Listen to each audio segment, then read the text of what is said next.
रवि रोज की तरह जंगल में लकड़ी काटने गया था। जैसे ही उसने कुल्हाड़ी से एक मोटे तने को काटा, उसमें से एक हाथ जैसा कुछ दिखा। उससे यह किसी साधारण पेड़ का हिस्सा नहीं लगा। उत्सुकता से वह उस लकड़ी को घर ले आया। हैरानी में उसने ध्यान से देखा तो तने की बनावट किसी इंसान के अंग जैसी लग रही थी। घर आकर उसने लकड़ी को साफ करना शुरू किया। उस पर लगे हुए छोटे छोटे पौधों को वह लोहे की कन्नी की सहायता से हटाने लगा। तने में लगी हुई गंदगी बहुत ही कठोर हो गई थी, जिसे हटाने के लिए उसे लोहे की वस्तुओं का इस्तेमाल करना पड़ रहा था। तने पर जमा हुआ धूल मिट्टी को हटाने के लिए उसने स्प्रे का इस्तेमाल किया। कुछ ही समय में स्प्रे का असर हुआ और उसने उस स्प्रे को साफ किया तो वो चमचमाती हुई लकड़ी दिखने लगी। इसके बाद उसके बालों जैसी दिखने वाली पत्तियों पर नजर जाती है तो वह देखकर चौंक जाता है।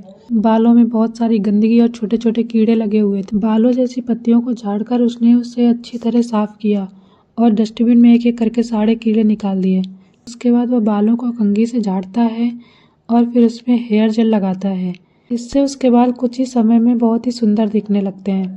मजाक में उसने एक हाथ में कपड़े पहना दिया और गले में एक माला डाल दी। फिर वह उसे अपने बेड में साथ में रखकर सोने लगा। कमरे की लाइट ऑफ करके वो भी अपने बेड में सो जाता है।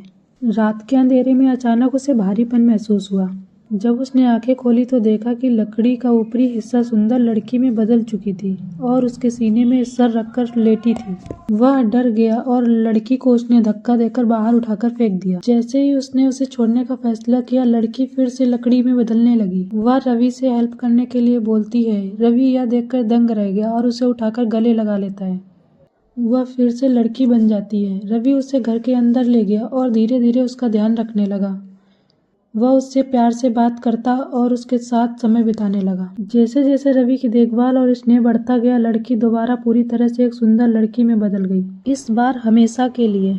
रवि को यह सब देखकर एहसास हुआ कि यह लड़की सिर्फ प्यार और अपनापन चाहती थी। लड़की ने रवि की आंखों में देखा और मुस्कुराई। उसने कहा, तुमने मुझे अपनाया है, अब मैं हमेशा तुम्हारे साथ ही रहूंगी। रवि ने उसे गले लगा लिया और दोनों एक दूसरे के साथ हंसी खुशी रहने लगे, जैसे किस्मत ने उन्हें खास मकसद के लिए मिलाया हो।